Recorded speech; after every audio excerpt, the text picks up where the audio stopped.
Hello and welcome back to Houselights, your one-stop shop for everything you need to hear about this week in the world of entertainment.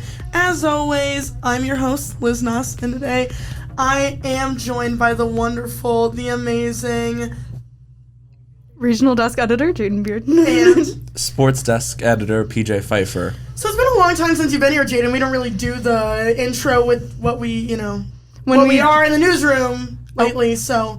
I guess someone's not been listening to Houselights recently. Oh. Jeez. And that's what if I just wanted to let people know? She just wants to let people know. And what I wanted to say was it's a very special last episode, in a less, mean way. And it's a very special last episode of the semester of Houselights, so I wanted to bring back long-term host, Jaden Beard. Thank you for having me, Liz. Oh, of course, baby. Excited to be back. Wonderful. Thanks for having me, too. Yeah, PJ, you're cool, too. I just think that, I just wanted...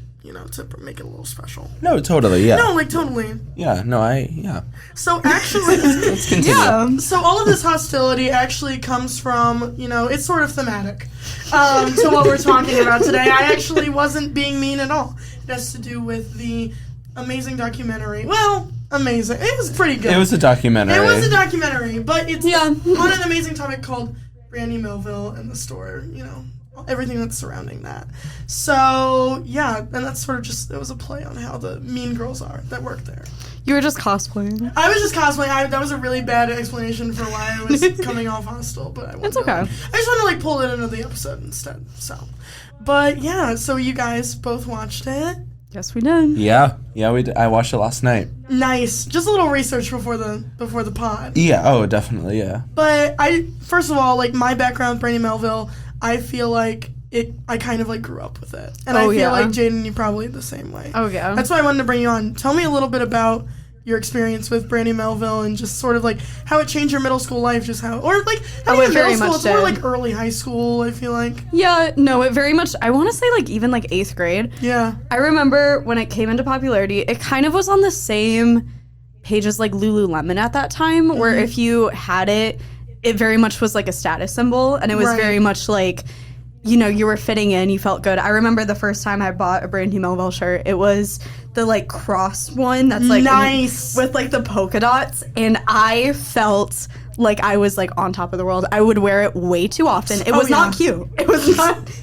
Well, did I know how to style it? No. Of this, down. Yeah. Oh yeah, that was such a staple. It was a staple, and it was that, and the Lululemon lunch bag, and I was I'm one of the popular girls. Oh my god. not actually. Lululemon lunch bag. I didn't even know they made those. Yeah. Wait, that's so No, cute. they didn't make lunch bags. I don't know if girls at your school did this, but at my middle school, every time you bought something from Lululemon, you'd get that bag, and then the girls would eat their lunches out of that. Yeah. I do remember that. Oh my god. So many people would bring those for they would put their lunches in there. Yeah. Oh my god. No, I remember thing. I bought a headband for the bag because so it's funny. expensive. It's expensive. But yeah, I remember it was just such a status symbol. I remember what they were talking about, the social media and the Instagram. I remember that was a very big thing. Yeah. The photography, especially the Tumblr style photography, going into it. Oh, it was just a whole thing. Well, and it was such a weird time because I feel like Tumblr was one or two sides at the time. It was the Brandy Hellville sort of basic style, and then also the grunge Arctic Monkeys, totally. And that was fandom. Yes. That's what ran Tumblr at the time. Yeah. So how did you interact with PJ? How did you interact with Brandy Hellville? Because obviously it was very much a teenage girl's dream to wear and everything. So how did you see it in pop culture? Yeah, I mean, I never wore it. And my sister, she's 8 years older than me, so it was very much she was 20 at the time, 21, so she wasn't really wearing that. Right. And I just feel all of a sudden, one day in 7th or 8th grade, every girl was wearing it. Everyone was wearing very similar shirts or hoodies, stuff. What else? Whatever they hoodies sell. Were good. The hoodies were good. Actually, the big zip up ones. Yes. Yeah. Well, and here's the thing. I feel I never see any actual Brandy Hellville stores, but I got it from the packs. Yeah, definitely. Yeah, they had that one section, and it's the Brandy Hellville because it's the one size. It's one size, and none of the promotions went to Brandy. No, yeah, absolutely. And it was just, I had the one necklace that was a little lock. Mm-hmm. That Cute. was like, that was a big thing for me. And then I actually, I realized this the other day, I still have a shirt from Brandy Melville that I wear pretty frequently. And it's just like a little baby top. Yeah. With like, it's like a leopard, like print, like collar. And then it says like Brooklyn. Okay, Brooklyn. And it's like, So- I actually don't wear it that often, but I saw it in my closet the other day. It's just like a summer shirt, and I was like, oh my gosh, Brandy Melville. But like, I don't know, I haven't thought about Brandy Melville in a really long time before watching this documentary. I own a lot of it. You said, yeah. Wow. Like, what kind The of, truth like, is because you out. know they had like the hype. Truth is out. They had like the hype beast stuff. They had like the little baby tees. They have the hoodies. What like I sort of have- stuff? I have like their tank tops. I Okay. have. Guys, I'm sorry. I'm sorry.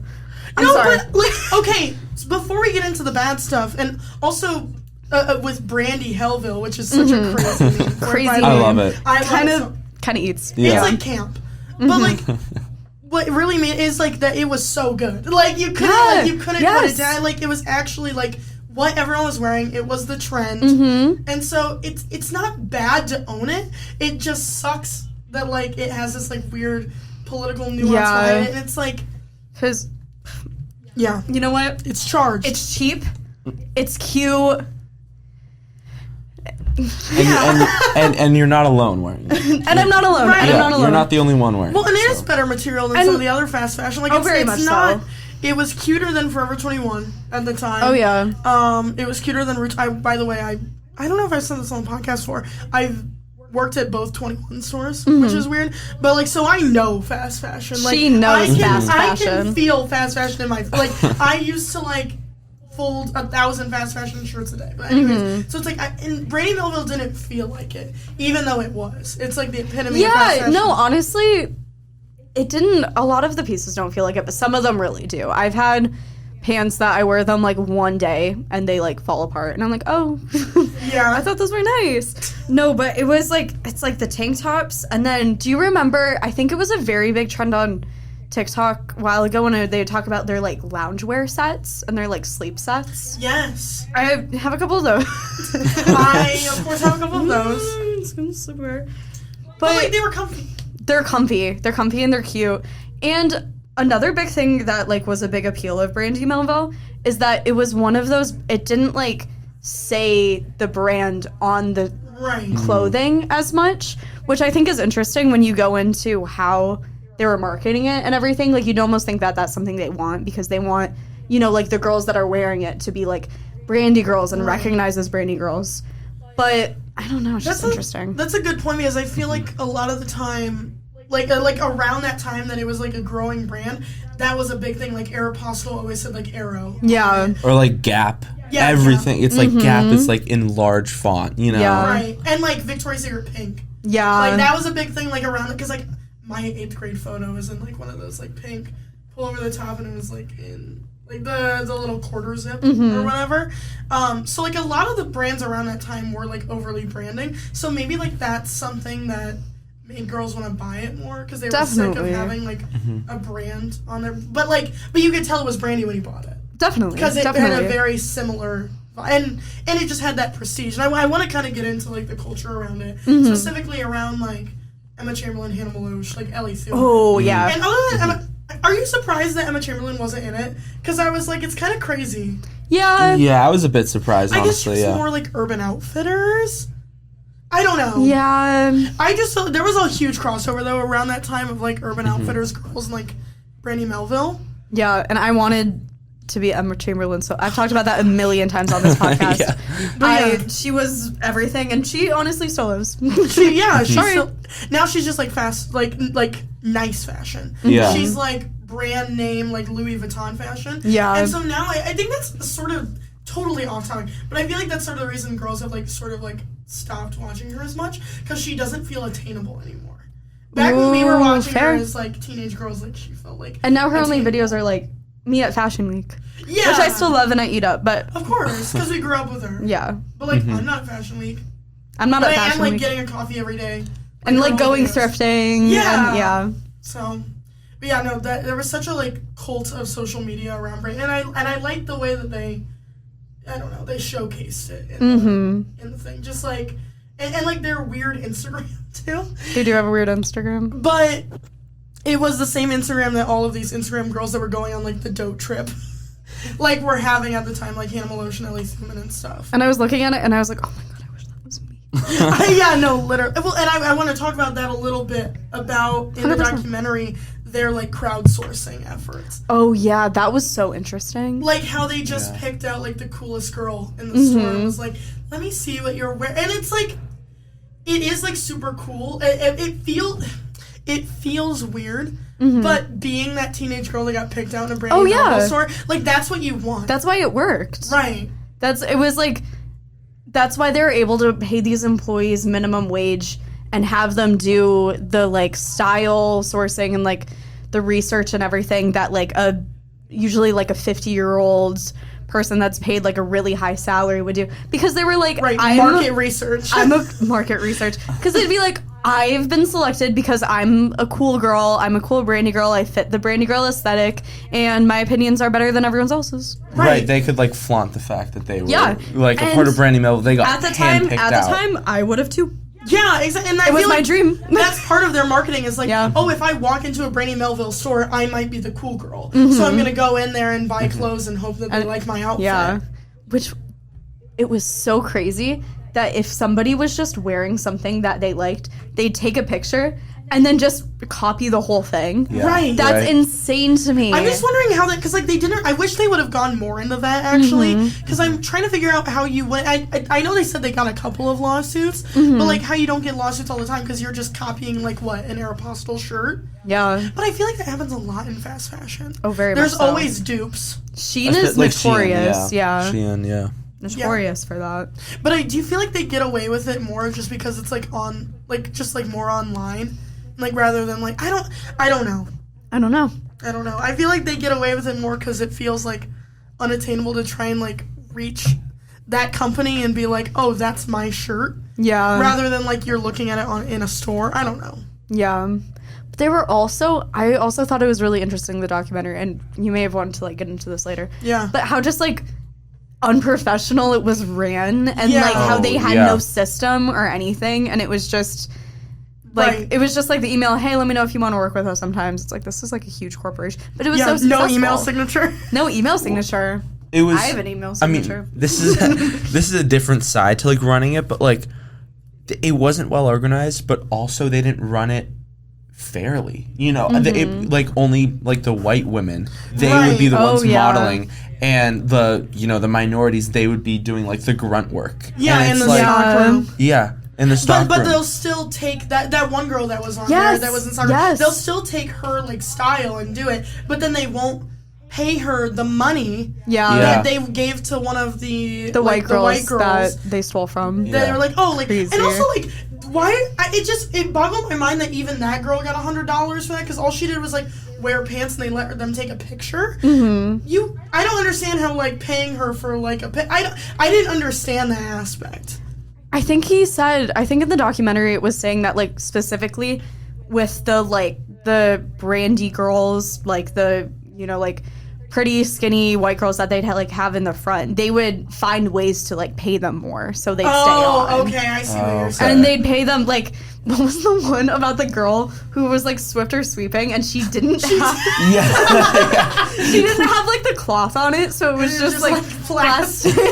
But they were like, well, she's hot, like we were keep them on, which was weird, by the way, because they were all they were mostly minors. I'm pretty sure. They were, because they kept saying like, oh yeah, when we were like 16. Well, because I'm watching them talk about the early days, and they look 21, and I'm like, you were 14 when we were running. And they were like the hot girls. Like it's so weird, but no, that made me like literally LOL. That was so funny. But I was actually sitting like talking just like overall with the documentary. I was sitting on the couch and I was entertained.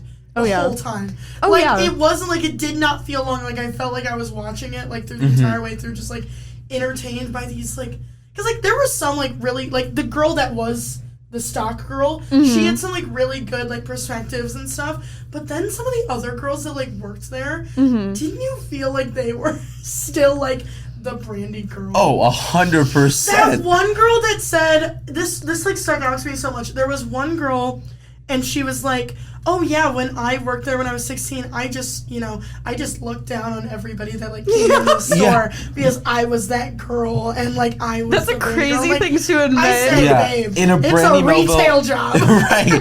And especially in a documentary about bashing Brandy Melville. Right. Yeah. Why would you still bring that up? You're one of the people that like came on to be like, this is a terrible place and it breathes. You're the girl. You're the girl that's breeding that climate. Like, she's like, yeah, I just like look down at people who. It's just. And I was like, you worked a retail job. No, those TikToks when it was like POV, you walk into Brandy Melville, they were very true to form. According to that document, like you said, I didn't have a Brandy growing up by me. It was just in the PacSun. But people at PacSun have that vibe too. Honestly, I walk in there and I was like, why is this like 15-year-old like side-eyeing me right now? No, literally. But and so talking about like the stores then, it was how many stores of Brandy Melville are there? Because like getting into like sort of the founder now. Why didn't Stefan Marsan, which is a fake name, right? Like, right, no, definitely a pseudonym. Yeah. But he knew like everybody in the store, and like he'd come into all the stores. Yeah, that was weird. Yeah. Like how I'm about to actually look it up. I think I want to say under 100. Because I know they specifically said that they turned all of their attention to stores in the United States. There's still stores abroad, obviously. Right. But maybe, I don't know, but... And the fact that they were all texting Stefan. Right. Yeah. Like it was the CEO. That person was the one who got all the information. And Stefan was like... He was like, oh yeah, that girl gained weight. Find a reason to fire her. What? That's so crazy. What? Yeah. Why is the CEO... Because like... If it was like, okay, I worked at Forever 21, right? If it was Forever 21, there are like 7 types of managers just in the store.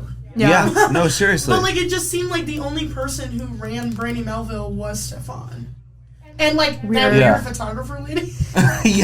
No, but I didn't understand the aspect of the photographer. I get the dynamic. Do you remember though when that... Like, did you recognize her Tumblr picture that, like, got her the job? Yes! Because that sent me into, like, I saw that picture. Because wasn't it the one where it's, like, sitting on the bed and, like... It's her bag. Yes. I was like, oh my god. It was giving Thinspo. It was Thinspo at the time. That is, like, number one. Not to say that she was intentionally doing it for Thinspo, but it was definitely used for Thinspo. That was the vibe around the time. And that's what got her a job at Brandy Melville? What? It makes sense. Brandy Melville is the Thinspo. Oh, obviously, and it's crazy because, like, they still get away with it today. They do. Yeah. And it's like, I don't know how, like, we're still all fine. I mean...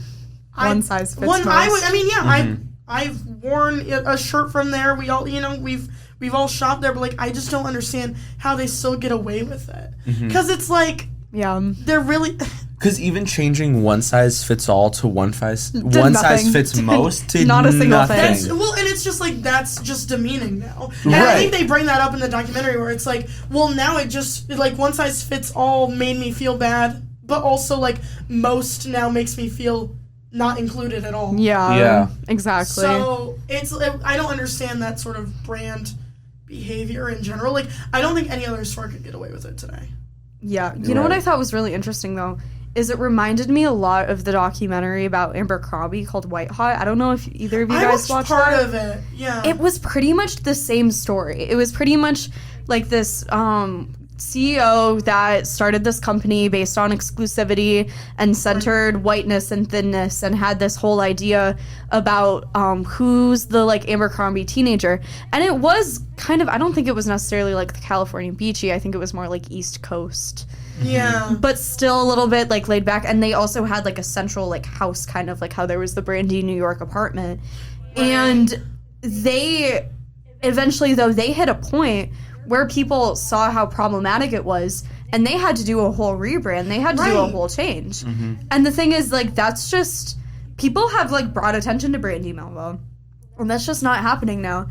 And like they were saying, when that article originally came out, which, by the way, I hadn't heard of that article before. No, me neither. I knew that it was problematic in the sense, of course, of, like, one size fits most and fast like, you just fashion. know that from, like, walking into the... Yeah, like, very you know much so, very much so. But, like, more of, like, the deeper issues and everything going on.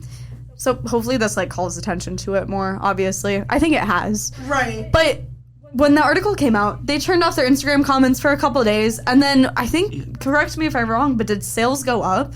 I think so, but even if it didn't go up, it went down and then it went up. It went back days up again. later. Yeah. Exactly. Which is crazy. And it just, I don't know, it just makes me think about how even if Brandy Melville does have to change, I just think about kind of like the next 10 years and the next CEO that's just going to see this market of making girls feel insecure and like they have to fit into their brand to be cool. Right. And this exclusivity market, because it works and it gives them so much profit. Yeah. And if it's just going to cycle again. Right. And it's not just fast fashion either. Like, Yeah. that's like the same, like, sort of market strategy as, like, social media, too. Mm-hmm. Yeah. Like, if you don't fit into that, like, algorithm of, like, whatever, you're not going to blow up on TikTok. Yeah. You're not going to, you know, it's disgusting.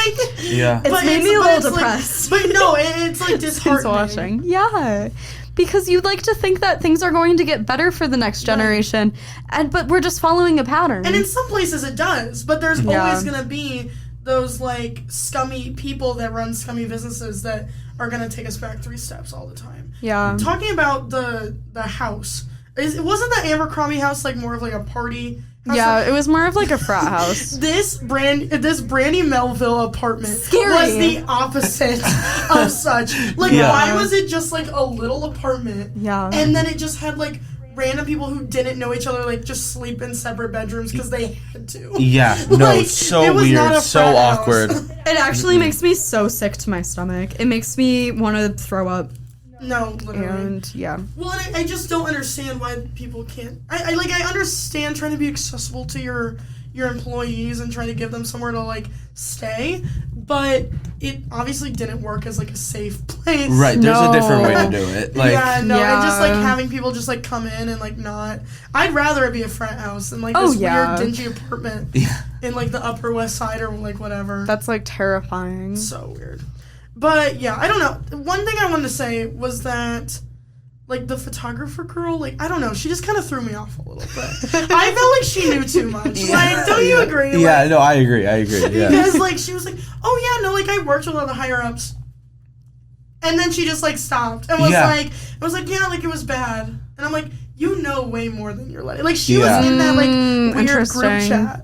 Like, that they She all had. was? Yeah. Yeah. Let's talk about that group chat. That's what I was about to say. Imagine if there was, like, a group chat like that, like, for our, like, work. Like, it would never happen. And this is, like, a big Yeah. corporation of, like, And all they do is send like, racist, anti-Semitic, like, fat-phobic Facebook memes to each other. Yeah, that, like, aren't even, like, it was so weird. And it was, like, the CEO Yeah. sending it to be like, heart my message. And you know what? The craziest part, I think, of this whole documentary was all the, like, political, like, libertarian messages that they were trying let's to, get like, into that. encode in the stories. Yeah, because why did I not know? No idea. That, like, the tag on the back that had a different name. I never even, like, saw it as anything because it was, like, Brandy Melville and then John Gatto or whatever. It was, like, one thing. And I was like, oh, that's just maybe, like, their sister. Like a brand. subsection. Right, yeah. Right. Yeah. No, it was, like, this... What was it? It was the main character in the book that was it was a book about, like, libertarian ideology. Right, it's like the libertarian book.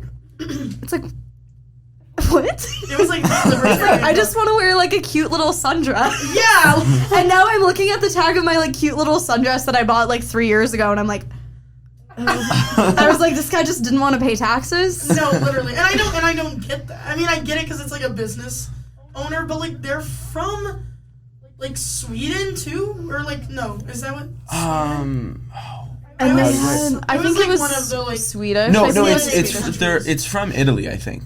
I think No, it's that was their clothes were made in produced. Italy. Oh, duh. I'm a second behind. Yeah. No. I think you're right. I thought that was interesting though too. The fact Yeah. that, like, people use, like, made in Italy as, like, something that is, you know, supposed to be, like, you know, And it's just- higher class, yeah. and it's just like another kind of sweatshop. It's crazy because I know I would see that label and I'd be like, I "See, literally guys, have that on a sweater that I had, like, that I thrifted. And I was I need like, to go okay, home. made in Italy. I need to look at my I need to take a look at my closet. Well, it wasn't just like, you know how like you have like the little like tag like on the side, like on the main tag it was like made in Italy on this sweater that I thrifted. Yeah. I was like, okay, made in Italy, and like why did I not know that? Like it's so weird. I feel like I learned so much. Very in much this so. documentary, which is weird because I wasn't, honestly, from a Brandy Hellville documentary, I wasn't expecting, actually, to learn all that much. I was excited for it. I learned a lot it. about the, like, industry and stuff. Very much, I feel like it hasn't been, like, advertised as much as it should be, though. Because I feel like a lot of people haven't watched it. Yeah, on Rotten Tomatoes, I think there were only 2 reviews. Really? That's so weird. And, like, I was about to be the 3rd. Like...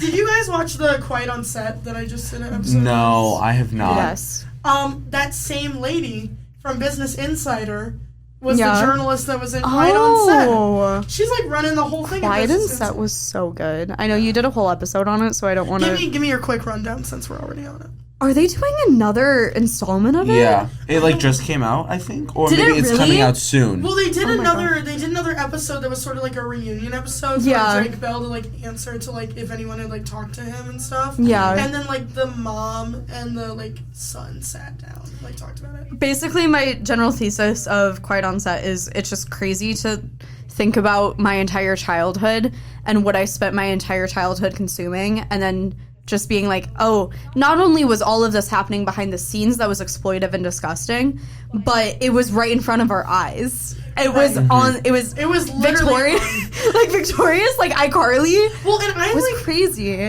You know me, I rewatch Victorious sometimes just for fun. Yeah. And like you realize all the jokes. I know you. You know me. Yeah. Like I realize like all the jokes that I didn't realize before that were like really weird. What was where after like the credits, like the oh my god, yeah, like the microwave thing or stove or oven, and then it would. Oh my god, and then it said like weird stuff. I didn't know, and I noticed that as a kid too. I was like, oh my gosh, they just had a little part of the thing, but like you don't realize. You don't think about it. What it is, awful. But I saw like a TikTok like montage of everything. Yeah, it was. Oh yeah, I saw that too. Yeah, but like sort of like. I'm glad we brought up Quiet on Set because it's just like fast fashion is just another way to exploit kids. And like that's what Brandy Hellville did. Was like use their social media, and it's like I don't know, it's become so commonplace to like scour social media for like marketing research. But like really in the end like we look like I don't think we talk about enough that it's just like exploiting data in like a different way. Very much. It's just data mining in like a less formal way. Yeah. Yeah. Well, and the one thing that I wanted to bring up also was that all the clothes had those silly names. Yeah. We'll get to Oh, yeah, I have another thing to add after, but yeah, but like all the clothes had like the girls' names, and I like because there was like the jade dress that they brought up, and like everything had like a girl's name, and now it's just the girl who picked it out. Yeah. It's just the girl that was wearing it. Like that's I know that's not like revelatory. I don't even know if it has like a deeper meaning to it or like or but like any political stance on it. That's just like crazy. it's weird. It was just like right in front of our eyes this whole time. That like they were just like using people to like it's just creepy. Yeah. Yeah. What were you gonna say, PJ? Creepy. I thought it was really interesting. I had no idea that it was like something like 80% of all the clothes that are trashed from Brandy Hellville go to Accra, Ghana. Yes. Like, no, I'm not sure how to I wanted pronounce to it. bring But that up because that honestly tied the whole documentary together. Oh yeah, it was eye-opening. Yeah, like I didn't even know a place like that existed. Yeah, and then they would like low-key exploit the women there to work and like carry like pounds and pounds. Yeah, of clothes like on their heads and everything. Yeah, and just like imagine the thrift finds. Oh my god. I'm just kidding. I'm so sorry. No. The silence, the 5 second silence was crazy. I'm sorry, I was joking, I swear. But my roommates, we were all sitting on the couch and we were watching this. We literally sat, by the way, like in silence with it, and then going like, every once in a while. We just sat on the couch just like absolutely analyzing stuff. Yeah. But like, my roommate Mary, she turns and she goes, imagine the halls. That's wild. No, but like actually disgusting. Like how how we just like pour all of our waste onto these, like, because you assume that it just goes to like domestic landfills. I don't even understand like how it gets there then, because it's like they just like ship all this like clothes waste, or because it's and the fact that like most donation boxes are just going to like waste. Like it just made me like my skin. No, because I always feel like I'm doing such a good thing when I donate my clothes, and now I'm like, and that's why I guess I like going into Goodwill and just handing it to them, because I know that at least it's like going into the store. Yeah. But like, how can I even trust like a big corporation like that either? I don't know. Yeah. Fair. It was also really interesting when they were like, when we first started getting donations, whatever. There were so many clothes, we just assumed that like people were dying. Like, they called it like the dead white man's clothes, something like that. And it's because they're like, why else would anyone get rid of all these? No, clothes? It's just capitalism. Just capitalism. Just fast fashion, like. Well, and it's crazy because you assume that like the whole world is in like a sort of stage of like late stage capitalism as we are. Yeah. But then like there's literally countries right now that are not on that stage of capitalism and are confused as to why Americans are like doing this and like Europeans and stuff. We're so screwed. Like we're so screwed. Like it's like I was like watching that like on the seashore, like all those clothes like go out to sea. Like it made me sick to my stomach. Yeah. It's making me think twice about where I put my money, which is good. And that's why I like this documentary, because like I also this sort of like leads me to my point though. I will say I love this documentary. The ending point of the movie is kind of weird.